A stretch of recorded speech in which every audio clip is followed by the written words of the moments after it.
Greetings, Gatewood Gators, and welcome to our June monthly bonus. This is the last bonus of the school year, and I'm so excited for you to be joining me.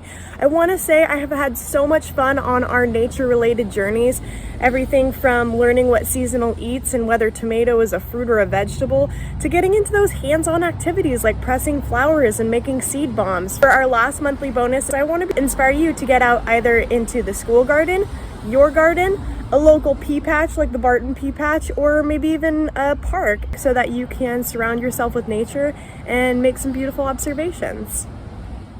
You do not need any fancy template or purchased material in order to create a nature journal, but if you want to have a framework to help inspire you, I have printed out from a website that I found a nature's journal that can guide you through some really fun observations and crafts. This journal will be available inside of our brand new Learning Resources Garden Library, and I will also make a copy in both of the copy rooms in order for teachers to participate with this with students. So I highly encourage teachers to make some prints of this, get out in the school garden, and see what kids might create. There are a variety of different activities in this journal, and I'm going to just show you a handful of the ones that I created that I hope will inspire you, and I hope you enjoy. Here are some samples of my nature journal. I love this Nature Me because it gets you to think about what it is that you love about the great outdoors. For me, it's things as simple as trees and fresh air, hearing some birds, seeing moss dripping from the trees, and of course, wildflowers. And one of my favorite places to be in nature is San Juan Island. I grew up going up there every year because my grandmother lives there, and I just absolutely love everything from the woods and the beaches to all of the deer and rabbits scampering around. It's something that brings me a lot of joy.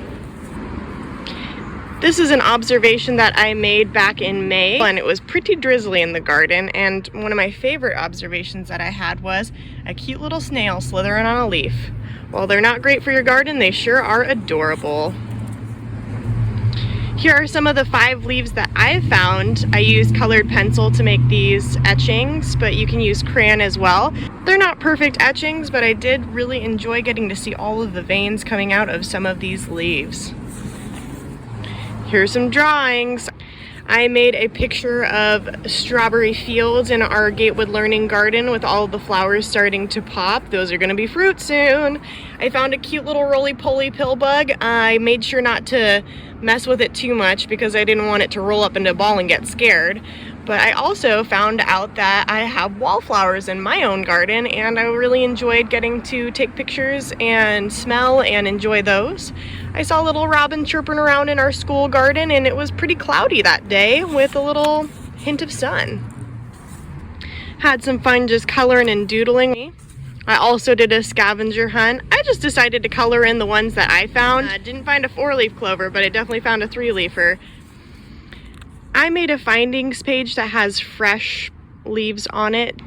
There is no wrong way of doing this My Findings page. It says, stick in the favorite things you find, draw pictures, or create diagrams. I decided to just tape in some fresh leaves and petals and lichen because I wanted to enjoy the bright, vibrant colors. I made some fun observations, like the fact that I love oregano for my pastas.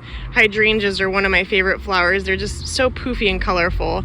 I get so blown away by all of the different patterns that you can see in flower petals like iris, and lichen is just one of my favorites. I just love lichen so much. I love putting it in planter pots. That's one of my favorite things to do. I also love getting extra creative, and this one was such a blast to do. Hopefully you like the new do. Can't wait to see maybe some pictures sent my way of the ones that you create. You could use fresh leaves, dry leaves, twigs, anything you want. I'll make sure to leave some of these examples of my nature findings in the Learning Garden Resources Library. Hopefully it'll help inspire you. And remember, if you do not have a garden of your own, that's a-okay. You have a garden at school. Enjoy your summer, everyone, and I look forward to our next monthly bonus, which will be in September 2022. Have a great summer, everyone.